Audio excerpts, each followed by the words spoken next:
Welcome Japan. Hey, it's that time again for the Why Come Japan show. I'm your host, Mr. Radrey, where I introduce creatives inside or outside of Japan, for that matter. And today on my show is Mr.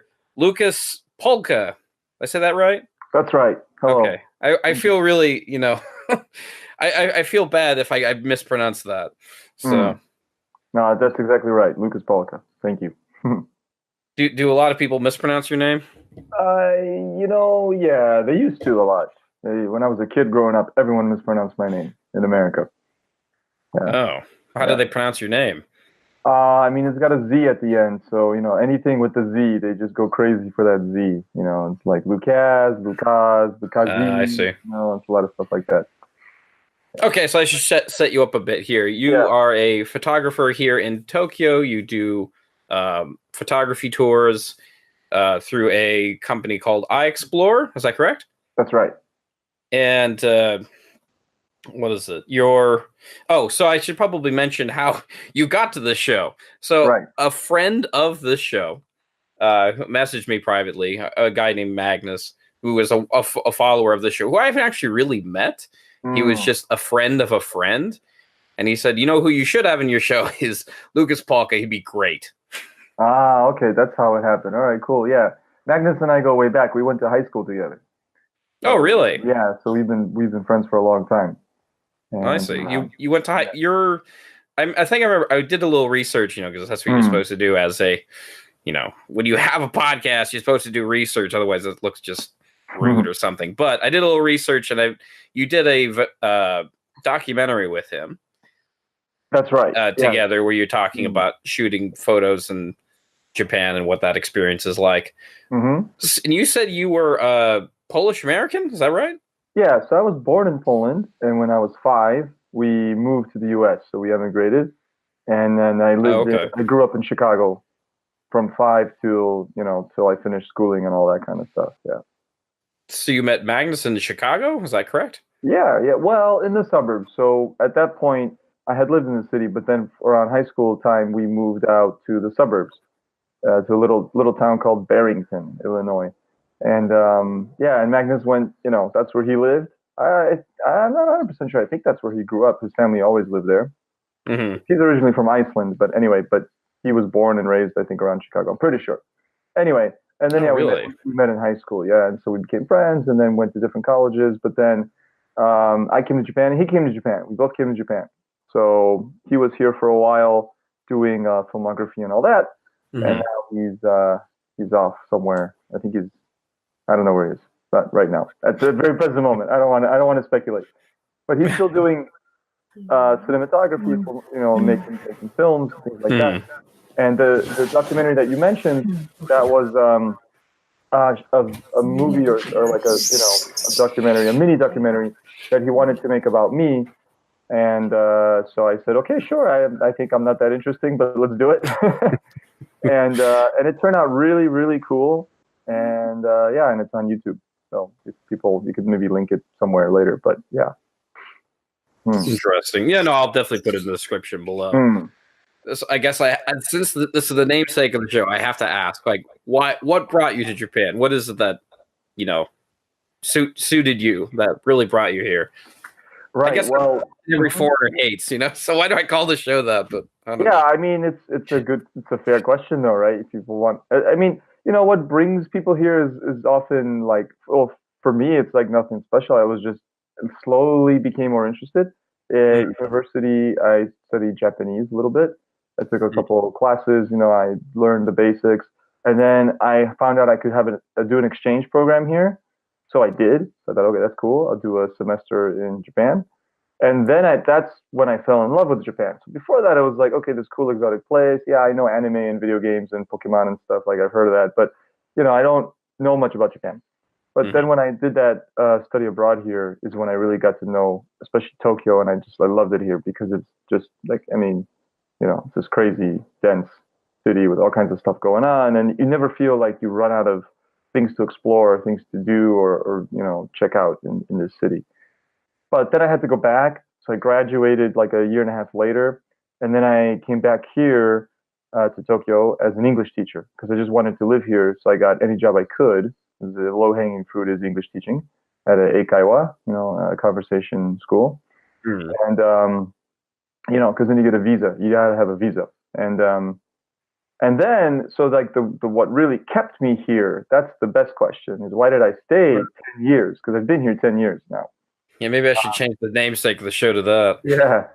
Well, because how I got here, I mean, that was the logistics of it, but like the real, like the love affair is like what kept me here. So it was, and it's mostly tied to photography. So I love photographing in Tokyo.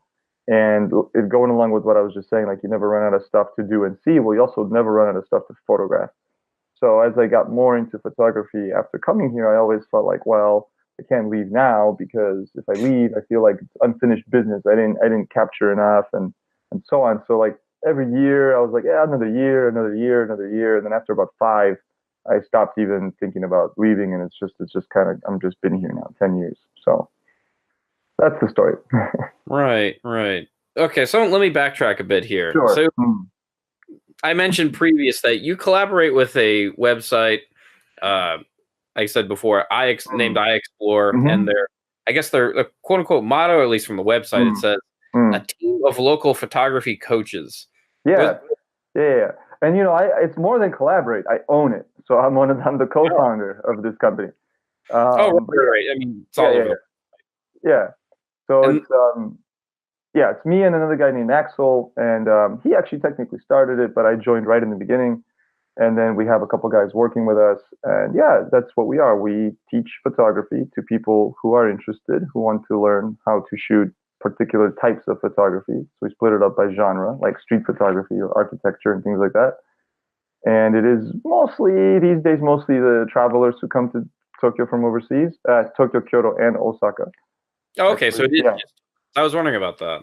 Yeah, right now it's just Japan, but we do want to expand to other cities. That's like kind of the next thing we want to do. But you mean other countries or like other countries? Yeah. We want to. Yeah. So hopefully soon. Yeah, maybe next year. Maybe next time I'm on the podcast, I'll be talking about how we're in like Hong Kong and stuff. But we'll see how that goes. But I've been there a few times. Or wait, I've been only there once, Hong Kong. I'm guessing you've been a couple of times. I've been only once as well, and I've been meaning I need to go back. It's like Hong Kong's awesome. It's like another Tokyo to me. It's different, but has some similarities. So I really like it. Yeah, it feels like a different kind of game there. I mean, I don't know. I definitely felt like there's more of a emphasis on like shopping than there is in like. I feel like Tokyo had more of a culture, but that's just I don't know. I mean, I went to some parts that felt like there's no shopping to be had here. It was just like I'm gonna say dirty, but I don't mean it in a bad way. That's like it's great, like that kind of the dirty spots, like the spots that you can tell people have been living there like that for a long time. So it's like it's real, it's authentic. It's like got that patina to it, like a rind. Yeah. While there are the more clean kind of super shoppy areas too, but then Tokyo has stuff like Ginza and Omotesando, and it's similar to that, right? Right. Okay, so Eyexplore, this is a team put together by you and a friend of yours. Yeah. Right. And would you say the prime directive of this tour is developed for people who are looking to improve the photography game? I guess. Absolutely. They want to improve their photography game, and they want to explore a city that they might not be so familiar with. So they want someone to show them around. But the primary thing is learning. The secondary thing is the exploration aspect. So I always say it's like 80% class/workshop, it's like educational, and 20% it's like a tour. So of course we're going to go to some cool spots. Might as well learn how to do photos in cool spots rather than boring spots, right? So we do go to some cool places too. So would you say a lot of the people who sign up for this, they're they're people who are completely illiterate of like using a camera, or are they pretty advanced? Or? No, I think like total noobs are, we get them, but they're not the main. So discounting the complete beginners who like never held a camera, the more like typical one is the beginner who's had a camera. They do a lot of photography, now and then, like they photograph when they travel only, for example, or they do it at home too, but only sometimes. but they are still a self-described like beginner or lower intermediate kind of. This is probably the biggest demographic. But then we do get advanced people. We even get pros. We get even professionals that have special requests who need like very specific things. So we're almost like fixers in that regard when those kind of people come about. But those are more rare, of course, because there are just fewer pros out there than there are beginners. That's just logical, right? Right. Well, how would you say you rank yourself? Would you rank yourself as a professional or? Well, I mean, the definition of professional is someone who does something for money, in which case, yes, I am a professional. In terms of skill, yeah, I don't know. I mean, any I think seasoned creative of any sort is always bouncing around between days of like supreme confidence and like utter doubt. Like 1 minute I'm like, yeah, those like I had some good shots today and that was really good. I'm very happy with like what I'm producing. Like, yeah, this is like where I want to be. And then like 2 days later, looking at the same photos, I'll be like, man, I got to do better than that, And it's like I don't even know what causes that. So I try to just. Sorry, I'm dodging your question, but I'm trying. No, that's fine. Try to just like not think about it and just focus on the work. That's kind of. I totally get it. Yeah. Yeah. I'm kind of similar with like you look at yourself like years ago and you're like, man, what was I thinking when I made that? But yeah, I guess what they say, like the difference between professional versus amateur. Amateur just does it because they love it. Yeah. But like as you said, professionals just do it for money. Yeah, basically. So I mean, definitely I consider myself a professional, but the quality of professional, well, I try to be the best I can. I'm always trying to improve, and that is the other thing regarding like what we do. It's not only for beginners or intermediate photographers, because I'm of the philosophy that no matter how good you get at photography or any creative pursuit, you can always get a little bit better. There's always something you can learn from somebody else who might know a particular aspect of the craft that even though you're like a 20-year veteran, you might be missing that one piece, or whatever. So I'm always, I try to apply that to all of our customers, but I also apply that to myself. I'm always trying to improve and, find holes in my game and patch them up. So yeah, never ending learning experience, basically. Right. I mean, to me, myself, I mean, photography kind of communicates more to people because it's, it's an international language, I guess, way, because it's something visual. What would you say that your photos try to communicate to people, or what do you try to like look for when you try to say, I want to communicate this or whatever? Because I was talking to a former guest on the show, Victor, Frame of Travel. Maybe you know him? I'm not sure. It sounds familiar. I think I've seen his page before, like when looking around at like travel blogs and stuff like that. Okay. He was telling me that like whenever he looks for something, the word he used was awe. Like what gives me awe, and I'll take a picture of it. Yeah, I mean, of course, if something inspires me in that way, if I'm like, wow, that's cool, like I have this sense of awe, then I will, of course, I'm going to photograph it.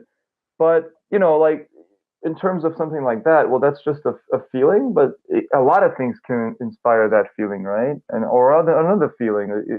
So for me, it goes a little deeper. Like I'm just sort of obsessed. Like I was saying earlier, even some weird stuff like pipes, wires, this kind of stuff. I have certain things that just I like that give me a pleasure to look at, like visually, like textures or colors. And then, of course, more specific subjects, like I like rooftops, because especially in Tokyo, they're very gritty, very messy, they're very dense with all these like machines up there and all that kind of stuff. And so I basically just photograph what I like. And then the stories just sort of come out of like if you do it a lot, you're going to photograph similar stuff and like patterns emerge and you realize, oh, I got like a whole set of photos of, this specific kind of subject or series of subjects.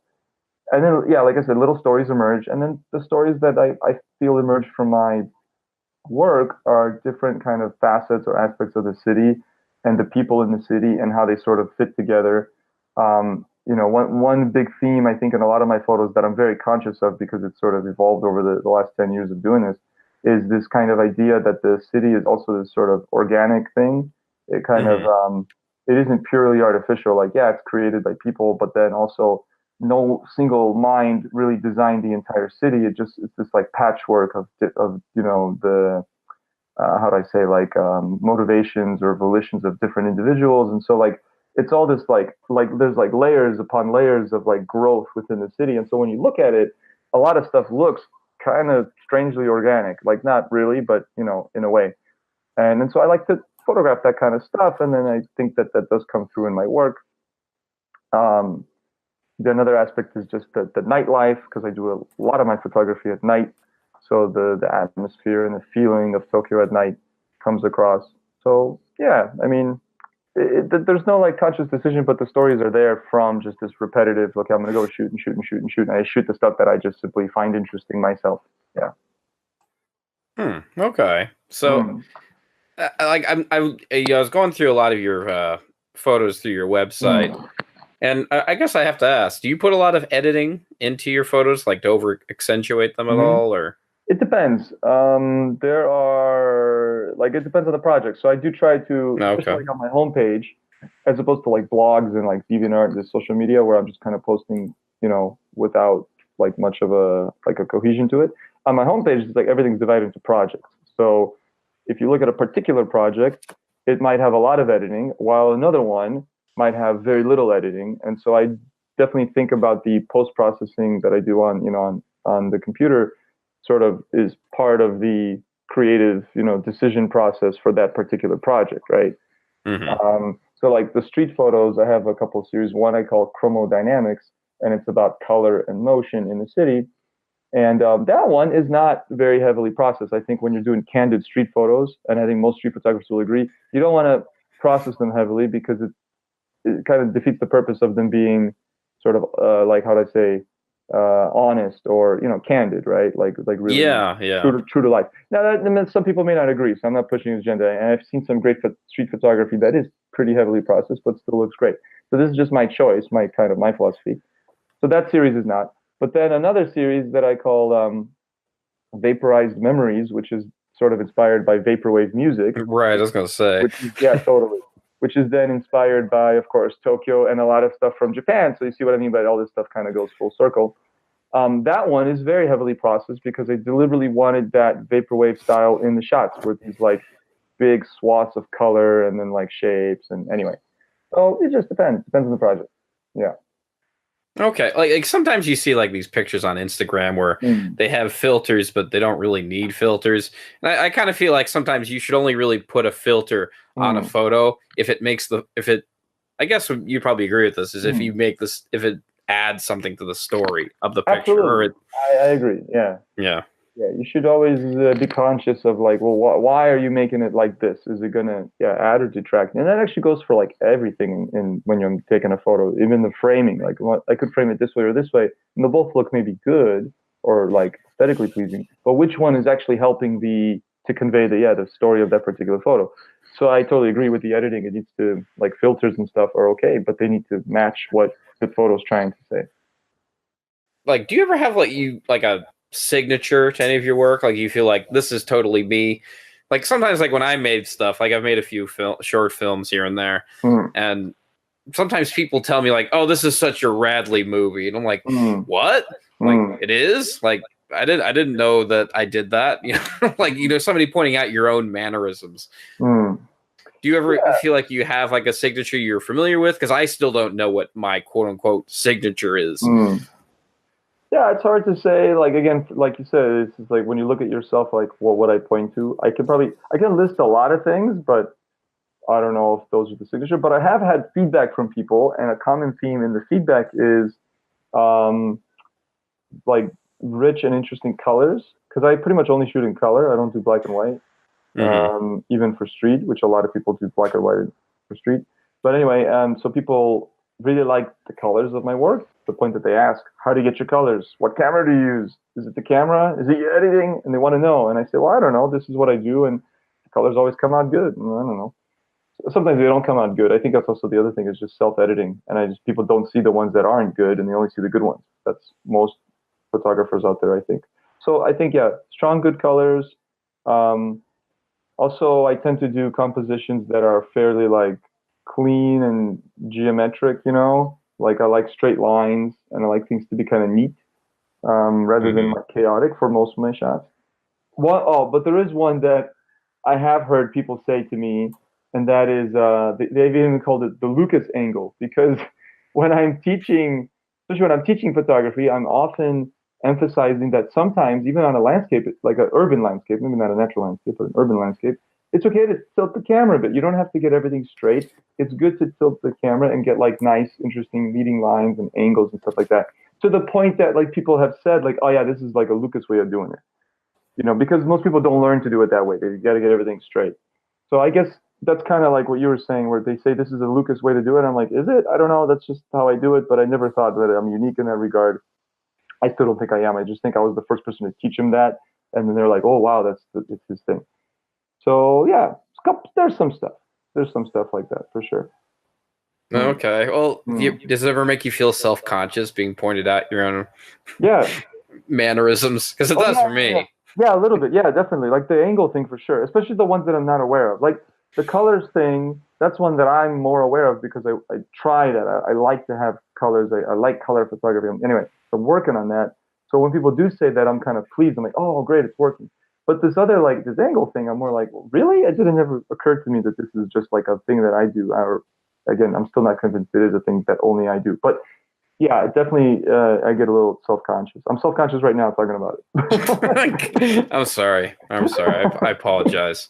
Let's talk about something more exciting. Ethics.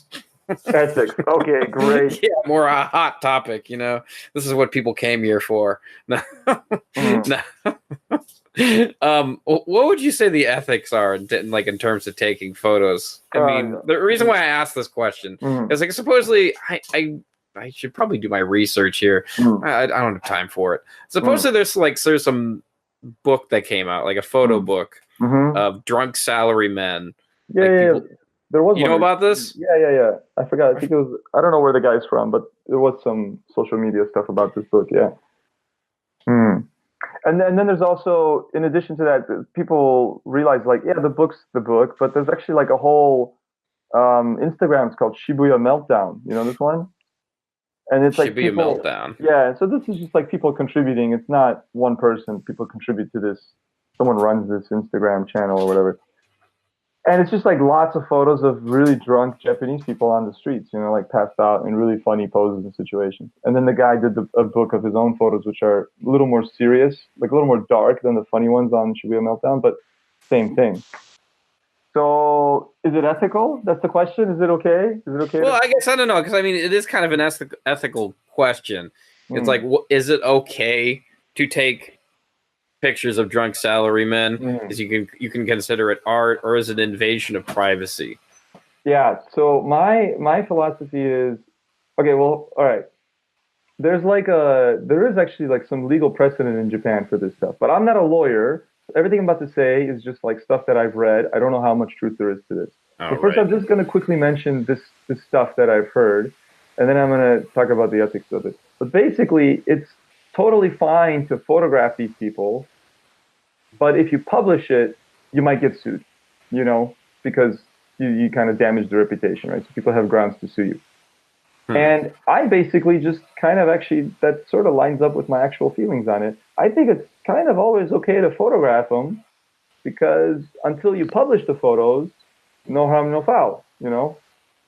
Yeah. It sounds kind of stupid, but that's kind of how I think about it. So I don't really see a big deal photographing. If I see someone passed out, I do take photos of that. If I think they look interesting, I don't do it just cause. But if they look actually sort of interesting and they're in a funny situation, I'll take a photo. But just because like in the moment, I don't want to have an ethical discussion with myself. It's like, there's something I'm going to shoot. That's basically it. Like, you know, shoot first, ask questions later. That's the philosophy, right?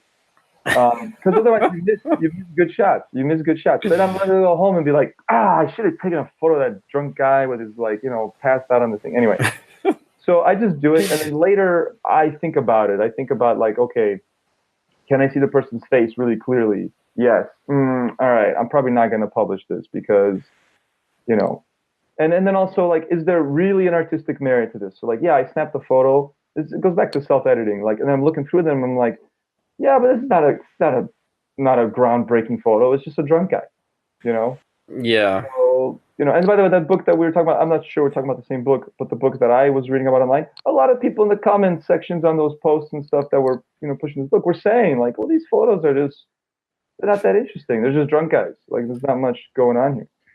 So on my website, I do have one photo of a drunk guy that I'm very, very proud of, and I published it, and I took it a little bit far away, and you can't kind of see his face. But if I showed you the full high-res version that I have, you could probably identify the dude. But I think it's a beautiful, beautiful photo, and honestly, if he sued me over it, it would be worth it because it's a guy sleeping.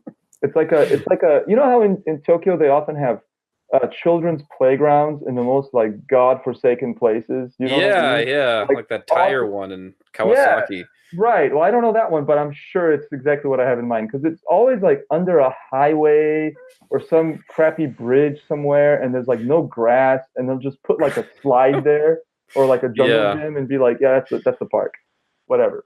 So there is one like this in Nihonbashi, and it's under a huge highway, and there's just nothing there except for this one big blue slide. And one day I'm walking past here. I don't even know why I was there. I don't often go there. And literally, there's a drunk ass salaryman sleeping at the end of the slide. His head is on the slide, and his body's on the floor. So he's just. It looked like he slid down, and just that's it. That's where he stopped. And I of course I took a photo of that. I mean, come on, I would be like crazy not to. And it's beautiful, huh? And I put it on my website, and I think it's one of my best photos I've ever taken. I'm so proud of this photo. So, I like the story. So I hope it answers the question. Like, yeah, no, it does. It does. It's you shouldn't invade people's privacy unless you create a beautiful work of art. In which case, it kind of transcends the question, and like, who cares, you know? But there are limits. Like I honestly would never want to publish photos of someone that I think is actually going to harm them, you know, in some way. So I try to be nice. You know, I think that's a good, simple philosophy. Just be nice when you're creating photographs in the city. You know. Are there any photos that you've taken that you regret taking? Yeah, I guess if you don't want to share it, you don't have to. No. I'm actually thinking. Like, yeah. Oh, okay. All right. I don't know. Yeah, no, nothing that I have. I definitely have some photos that are like, or moments that I regret that I didn't take a photo. That I was like, oh, that was a great moment, and like I missed it, or I didn't occur to me to take a photo. Like, you know, sometimes you see something and then it's over before you even realize this is actually. I'm a little more trigger happy these days, but back in the day, I was like maybe more hesitant. But it's hard for me to take the ones that I took one and then I was like, oh, I shouldn't have done that. You know, as opposed to like something where like, oh, I look fat in this picture. Got to do it. I mean, again, it's like for me, the act of shooting is not as important as the act of publishing. So like, if I did, I'm sure I've taken lots of photos that I was like, oh man, I probably should have taken that photo. That was like the guy. It's an unflattering photo of this person. They would hate it. There's no artistic merit. It's going to embarrass them if they ever see it. And I just don't publish it. I just don't put that online. And often I believe I might even delete it later. Remember, it's digital, just delete it. So, and even if it was film, I could just throw it away. I mean, the point is, if you don't show it to anyone, it's, to me, like the photograph is sort of incomplete. The act of photography ends with the part where someone looks at it. Up until then, it's like this sort of, like a Schrodinger's cat. You know what I'm talking about? Quantum physics. Yeah, you know? Yeah. The cat is neither dead or alive until you check on it, right? And it's like the photo is not a photo until you look at it. I know it sounds goofy. I'm not saying this. I'm saying this a little bit with tongue in cheek, but like, I'm not worried about. I wouldn't regret it unless I published it. If I published a bad photo that embarrassed someone, yeah, I would regret it. I'd be like, oh man, I shouldn't have done that. But I don't think I've ever done that. So yeah. Anyway, so one of my guests from a couple of months ago, Frame of Travel, Victor, I think I mentioned him just earlier. Yeah. He told me that he does tour groups, like the same thing what you do. And he does it just based upon his motivation, like what he wants to take pictures of. Let's say he wants to go to like Mount Takao and take pictures of Tengu or something, right? He just does it. And people actually, sign up and go for it. Do you do something similar to this with Eyexplore? Yeah, basically ours is different. Like we have like a menu, all right? And when when people sign up, they're signing up for like a prepackaged thing, like a preset, sort of course, in the sense that I did mention it kind of earlier, like there are themes to them, right? So I might be going, okay, this is going to be architecture, so we're going to do architecture, and then we're going to go to no, it's not the same every time exactly, but we're going to go to particular places where the architecture photos are good, where there's good chances for that. So we mostly do it like that. We have like a menu of different things that people can sign up for. We do also do like bespoke things, like totally custom ones, where people say, I want to do X, Y, Z, or even I don't even know what I want to do, but I want to do something custom for me. So I'm roughly like generally interested in this. So come up with something for me, and no problem, we can do that. So mostly we do it like that, and it's stuff that we can repeat. So it's not like every time it's like, okay, I'm going here, so I'm going to do one here. Although so kind of like recycling it a bit. Yeah, I mean it's like a course, it's like a class, right? When you sign up for a class, there's a curriculum, and you're going to learn particular things, and it's like you can depend on that. You know what you're going to get, so there's no like surprises in that regard. But there's always some surprises because you never know exactly how that part of the city is going to be that day, or if we're doing street photography, it's depending on the kind of people you're going to see. But I was going to say there was one that we did recently in the vein of what you were saying, and that was the Halloween thing. So I go out every year and I shoot street photos on Halloween. I go to Shibuya. I don't know if you know, but Shibuya gets totally crazy. Oh yeah. No, I don't go anywhere near that place. I don't know. I feel like I should, but I don't. I mean, if you don't have a reason to be there, you shouldn't be there. But I'm there. Tell me about like 6 nights in a row because Halloween was on Wednesday. So like Friday, Saturday, Sunday, Monday, Tuesday, Wednesday, we're all busy. Of course, Wednesday being very, very, very busy. So I went there every night to shoot photos with flash, and I'm just going around taking photos of people on the street with the flash and all that. But so I did that. I've been doing this for 3-4 years running now. So for this year, I thought, why don't I make that into a workshop? So I put that on their website. I made a product, and then people signed up. And we had a couple people sign up, two of the 6 days, so total a couple people. And I took them, and they went with me, and we shot Halloween together because that's the thing that I shoot. So I kind of made it, like a one-off, special edition seasonal sort of workshop. So I guess we do that occasionally when the situation arises, like when there's a reason to do it. Yeah. It's like, I don't know. I've been in packed trains before, and that was even worse than a packed train. Yeah, it was. On Halloween night in Shibuya is worse than a packed train. Yeah, it's crazy. Oh, so you went Halloween night and the days before. I guess there is like some footage like circulating on I think it was on Twitter of like people overthrowing trucks or something. Yeah, this year that happened on Sunday night, but after after midnight, and like every night I went home on the last train, which was around 1 a.m. So I kind of I didn't want to go all night. But on the Wednesday, on the final night, I did go. I went all night. I got home at like 6 in the morning. I just went all night, just shooting. And I don't drink. I don't party. I don't even wear a costume. I'm like the lamest Halloweener. I'm literally there as like a journalist, basically. I'm just like I'm trying to document the insanity because it might not exist. Who knows? Like you just said, people flipping over trucks. A bunch of people got arrested. If the mayor of Shibuya, I don't know if you've read about this, has said that he would rather not have to regulate this and let it kind of self-regulate so that it had, of course, they put the police presence out to keep people to control the crowds, but they'd rather let it happen and happen safely if possible. But of course, if they have to step in, I'm sure they're going to step in and ban people. I don't know what they would do. I don't know what kind of, so I don't want to speculate. The point is, it might not last forever. There might not be a Halloween Shibuya crazy party thing in 5 years. Yeah, that's true. That is very true. They got rid of the Akihabara thing. What was the Akihabara thing? Yeah. Well, remember they used to have Akihabara open, or at least this was back in 2006, I think. I mean, like closing the street, right? Yeah, they closed the streets. You can walk around, you can take photos, and after that, the knife attack or whatever. The knife guy, then they got rid of the whole thing. So I mean, it might be just like that. I thought because I know they still do it in Ginza on the weekends. They have the same thing, and it's actually the same street. They're both the same street. It goes all the way to Akihabara. But anyway, I don't know. I haven't been to Akihabara in a long time, so. Yeah. Well, I don't know. Maybe they've overturned. I think they've overturned it recently. I'm sure they stopped it for a while because I do remember when that happened. They definitely did stop it for a while. But Akihabara feels like an entirely different place nowadays. It just feels like a place just for tourists. It's way more touristy. Yeah, when I first got here, in college was 11 years ago. That was in 2007. And I went to Akihabara, and it was this kind of seedy, sort of dodgy place. It's it was really? Still had the electronics and stuff, but it was a lot less flashy. Like there was neon signs and things, but not like now. Now it's like mega touristy. Still a lot of locals too. I mean, it's both. It's very mixed up, but yeah, it's a lot less seedy, more clean. You said you went to college here? Well, like I said, I was an exchange student here. So. Oh, that's right. Yeah, okay. that's all I mean. That's I just mean for the one semester that I exchanged here. So that was. I see. Yeah, because I went to college here as well. I went to Temple University. Ah, okay. If you know where that is. Azerbaijan. Oh, is it Azerbaijan? Oh, okay. Yeah.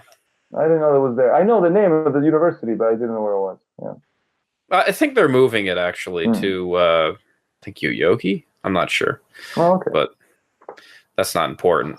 What is important is I guess my last question. All right, finally, I'm particularly interested in starting my own tour group because I've been like learning about like these tour groups here in Japan. And what would you say it needs to go into setting up one? Like when you created yours, I mean, you created with your friend of yours. Yeah. Refresh my memory. What's his name again? Axel. That's it. Okay. Yeah, he's French. We got a French name. Axel. Okay. Yeah. I thought it was Alex. Okay, it was Axel. Yeah, okay. A lot of people call him Alex. And it's funny, I got another French friend who is named Alex, but he's unrelated to the story. Okay.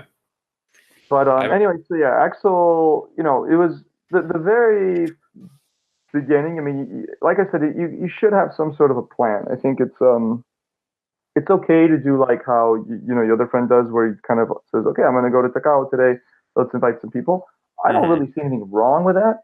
But I think if you're going to run it as a business, it needs to be something that can be, like you said, repeatable. I mean, if you're only going to do one-off things every time, I mean, you're eventually going to run out of ideas. Like how many, or you might do something awesome that one time. Like why not repeat it for other people, right? Just because you did it once. So anyway, it's good to over time, maybe in the beginning you start with the one-offs, and then as you see patterns and see what works, over time you create like a plan and you say, okay, this is what we're going to do. Again, like a curriculum or a course, whatever, some sort of a plan. And then, of course, you need to publicize it, and you need to give people a way to easily book this thing. So you need to have a website where they can book it. Yeah, accessibility is key. That's very key, very key. And then you got to promote it. And that's the hardest part. That's the marketing, which we've been learning for the past 3 years because I'm not inherently really good at it or know much about it. But yeah, you got to get the word out on social media and other avenues. For travel, of course, TripAdvisor is a big one. You got to have a TripAdvisor page and all that. Okay, I didn't know that. Yeah. I didn't know. Yeah, well, anything. I mean, you know about TripAdvisor, right? You've heard of it. Oh yeah, of course. I mean, I was going to ask you about this, like what channels it is that you have to take, and I guess obviously TripAdvisor is something you have to set up. Yeah, again, you don't have to. But if you don't, you're sort of missing out on a lot. A lot of people use it to find. Well, right. So it makes sense to have one. But yeah, I just touched on it. I mean, the social media is good to have. You got to have your Facebook, your Instagram. I guess those are the main two. Of course, the TripAdvisor, which is sort of a social media in a way. Ads are great. Google Ads. Right, it doesn't hurt. Again, it depends. You gotta figure out how to use it, and how to maximize your money there because they add up. They get expensive. But a big one is word of mouth. That's a very big one. That's the biggest one. Just as long as you have a good word of mouth, you're in. Yeah. I mean, I wouldn't say it's like the biggest individual source, but it is extremely important because even if somebody didn't hear about you, and into the word of mouth, I'm lumping in like reviews, like good reviews, okay? Because if people maybe didn't hear about you from word of mouth, they found you on the ads, they're going to check the reviews. They're going to like go back to TripAdvisor just to read the reviews, even though they didn't find you on TripAdvisor.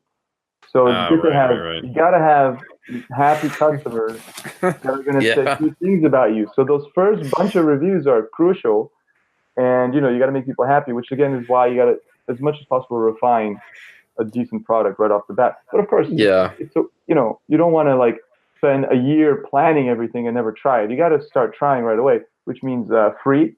You do some free stuff early on. Just let people come for free. Ask them to fill out a survey, give you feedback. They're not going to complain if it's free usually. So that's true. Yeah, really awful. People love free stuff. People love free stuff. It's free. They're going to be happy usually. So as long as it's pretty good, and then you learn from that, and then you can make it better. Interesting. Hmm. Okay, so basically word of mouth. That's the funny thing about like um reviews though, like star reviews. I'm guessing you do things by stars, right? Yeah, but I think what's important is what people write under that. If just say, "Oh, Right. it was great, 5 stars," okay, but like, what was great about it? So the best reviews are the ones that are a little longer. And again, early on, your first bunch of free customers, you could tell them, "Okay, it's free, but please, we really want you to leave a review at the end, and please make it, you don't want to like micromanage how people leave a review, but you could at least encourage them. Please, Yeah. a little bit of a longer review if possible, because that's going to help us.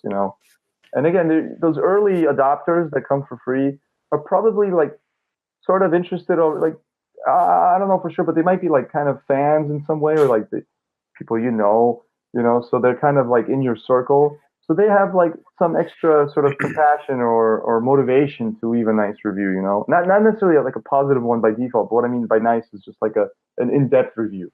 A lot of detail. Oh, right. Yeah. Even if the review's not 100% positive, I think it being in depth is more important than just 5 star. It was great versus like, okay, 4 star, but I loved XYZ about it. That other thing could have been better, but I loved it overall. I think the second review, I would rather have that one than the 5 star. It was great.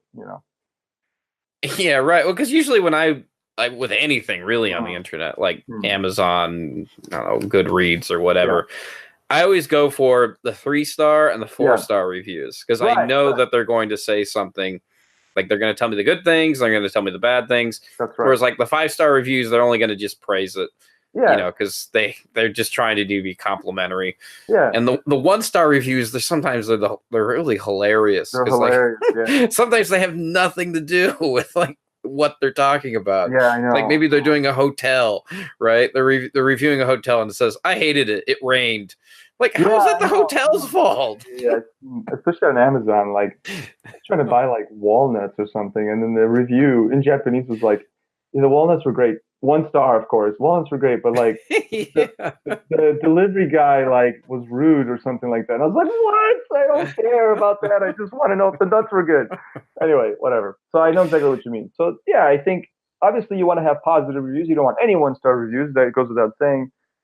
Especially when you're new, because then that affects the rankings and stuff early on. You can get like low in the list. But I guess as long as you don't sell to 11-year-olds, you're fine. Yeah, basically, yeah. But yeah, you got to put out a good product. I think that's the most important thing. You want to get people excited, so they talk about you and they blog about you, and then that's the stuff that will actually really attract people down the line. Rather than just trying to push it with ads. Ads are great. Ads get the word out, but what really convinces people to join it and buy and give you their money, which they're risk averse usually, that they want to know why it's good, and they're going to want to read about it. So they want to hear from other people. That's interesting. Okay, so definitely you would say that the reviews are key. They're a big part of it. They're a big part of it. Yeah, they're kind of like a foundation. You got to have those. If you don't have those, really, it's gonna be tough. Yeah, because I've always sort of wondered that, because I always because doing this podcast here, I listen to other people, like other podcasts, like see how they structure their show. Like what it is I take from them, and I steal this and that, whatever. And they always say leave a 5-star review, or leave this sort of review, or whatever. And I don't know. I've always kind of wondered, like, what's the point? Now I can kind of now that you've told me this, it gives me a clear idea of why they're pretty important. Yeah. So. We really appreciate them. At the end of every workshop, I was telling, and sometimes people will even say like, "Oh, in Japan is tipping okay?" And I say, "Oh yeah, I don't mind." but more importantly, what I usually say is like, "Look, if you're thinking about leaving a tip, what I would much more appreciate is leave a review. Please go home and leave a review. Okay. Way more beneficial down the line than 1,000 yen tip. I don't want, of course, make it that crass. I'm grateful for whatever they want to. I appreciate the gesture. But I do say that often, like, if you're not sure, leave me the review instead, because that's going to make me much more happy, and then you don't have to feel obligated to give a tip, Right. Yeah, because I've always used to say this at the end of like this podcast in particular.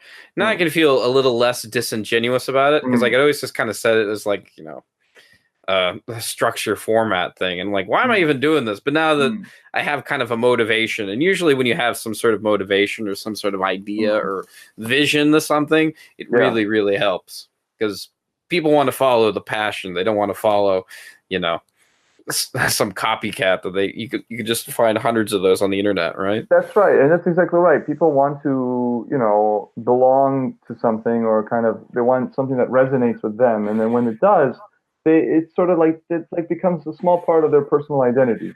So they want that thing to do well, right? Some people might call that fanboyism in some cases. Like with brands, like camera brands is where it comes up.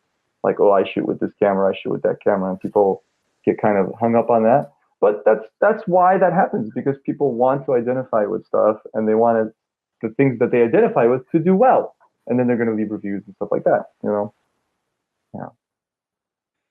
All right. Well, that's all the questions I have for today. Anything you want to say before we go? Well, just thank you for having me. That was really fun. I enjoyed it. I like blabbing about all my stuff.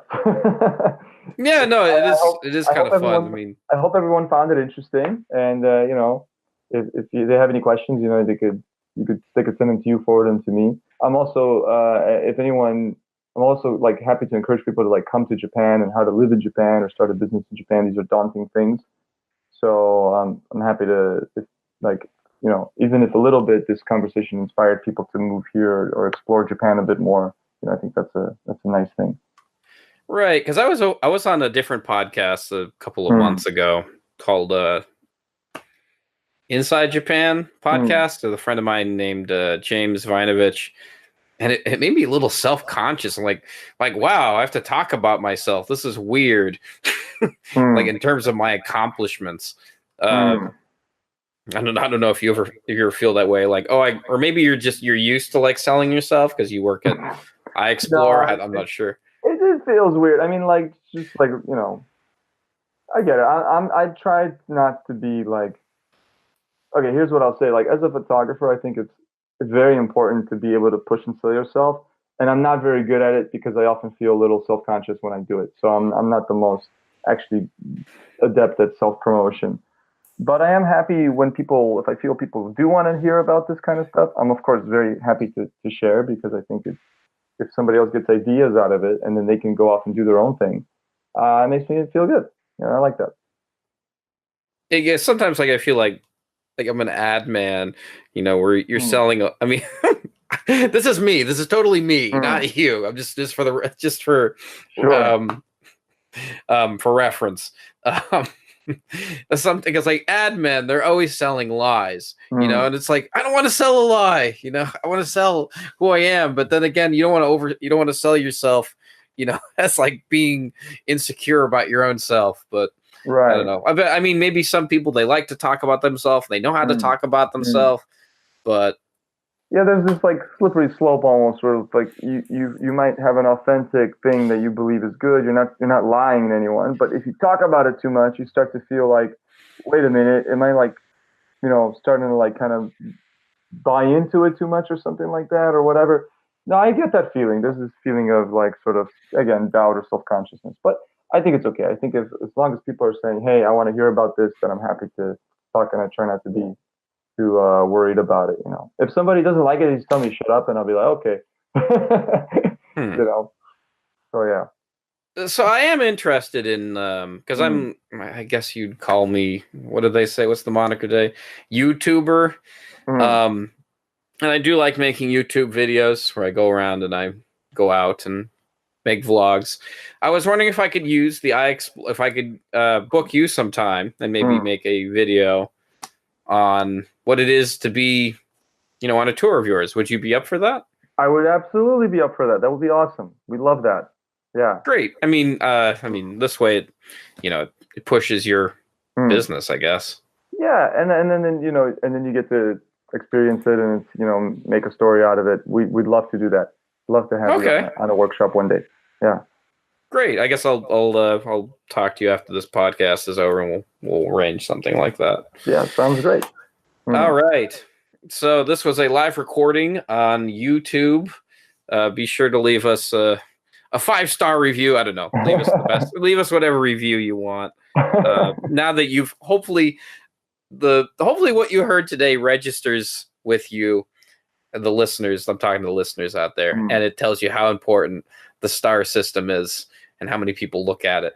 So you go on down there and you write about how great or horrible the show is and how it can improve and how it can evolve for the future, what you like, what you don't like. You know, it's like Burger King. You can have it your way.